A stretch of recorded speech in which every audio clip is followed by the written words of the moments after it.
diesem Video zeigen wir dir, wie du mit Hilfe von Avalon Reporting einen Bericht in Word oder Excel erstellst.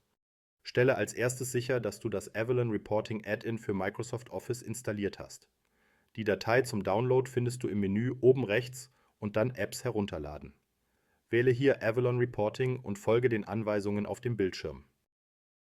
Ausgangslage für einen Report bildet immer ein Widget.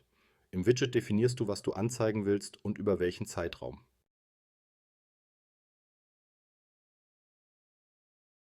Starten wir mit einem Report in Microsoft Word.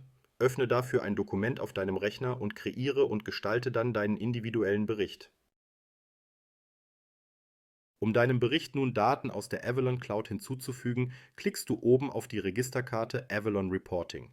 Melde dich mit denselben Angaben wie für die Cloud an.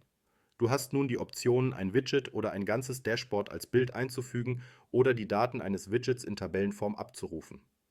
Nach der Auswahl eines Formates musst du die Quelle angeben. Hier ist wichtig, dass du den richtigen Link verwendest. Den richtigen Link findest du wie folgt. Gehe dafür auf dein Widget, welches du reporten möchtest. Klicke oben rechts auf das Download-Symbol. Für ein Bild verwendest du diesen Link hier. Für eine Tabelle würdest du den Link hier unten verwenden. Da wir in Word das Widget gewählt haben, müssen wir diesen Link hier kopieren. Anschließend fügen wir diesen als Quelle ein.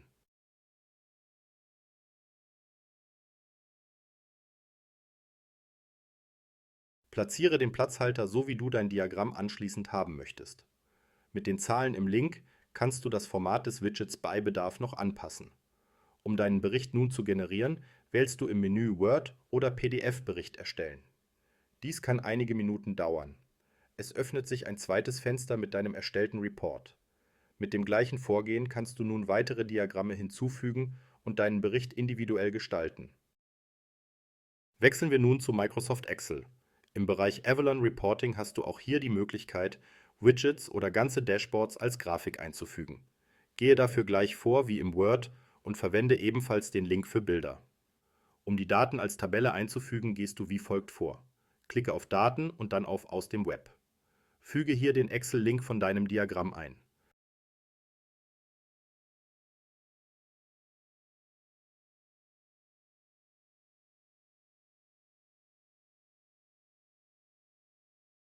Wähle links Data aus und dann Daten transformieren. Du bist nun im Power Query Editor von Excel.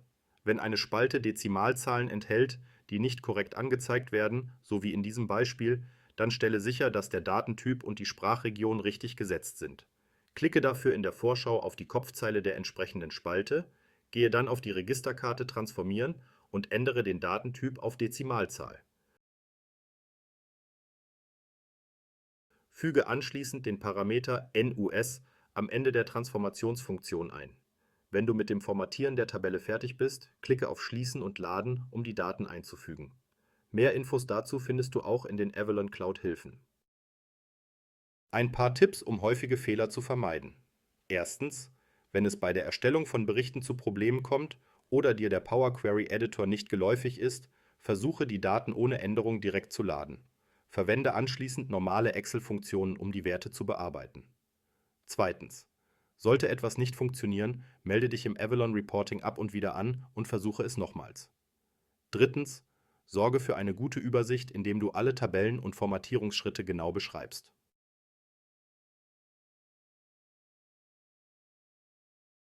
Um den Bericht zu generieren, klicke gleich wie im Word auf Excel oder PDF. In diesem Beispiel ist dies nur eine einfache Tabelle.